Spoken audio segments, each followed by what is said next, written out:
झेप मराठी, आरसा महाराष्ट्राचा। एसटी बसच्या चाकाखाली चिरडून वृद्धाचा मृत्यू। धुळ्यातील दत्त मंदिर परिसरातील घटना।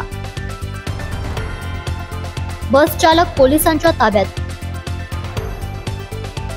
धुळे शहरातील दत्त मंदिर परिसरात आज 29 सप्टेंबर रोजी दुपारी एक भीषण अपघात घडला। यात एका वृद्धाचा जागीच मृत्यू झालाय। या घटनेमुळे परिसरात मोठी खळबळ उडाली असून काही काळ वाहतूक विस्कळीत झाली। शहरातील यशोदा हॉस्पिटल समोर हा अपघात घडला। लांबकाणीकडून धुळ्याकडे येणाऱ्या एसटी बसच्या मागील चाकाखाली आल्याने वृद्धाचा मृत्यू झाला।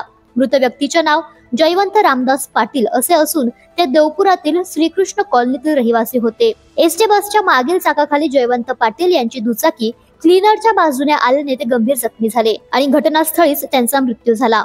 घटनेची माहिती मिळताच पोलीस निरीक्षक समाधान वाघ यांच्यासह पथकांनी तत्काळ घटनास्थळी धाव घेतली। पंचनामा करून मृतदेह शवविच्छेदनासाठी शासकीय रुग्णालयात पाठवण्यात आलाय। दरम्यान एसटी बसच्या चालकाला चौकशीसाठी ताब्यात घेण्यात आले असून देवपूर पोलीस ठाण्यात अपघाताची नोंद करण्यात आली आहे। प्रतिनिधी कार्तिक सोनवणे, झेप मराठी, धुळे। अशाच वेगळ्या आणि ताज्या बातम्यांसाठी पाहत रहा झेप मराठी, आरसा महाराष्ट्राचा। संपादक प्राध्यापक अनिल चव्हाण, धुळे।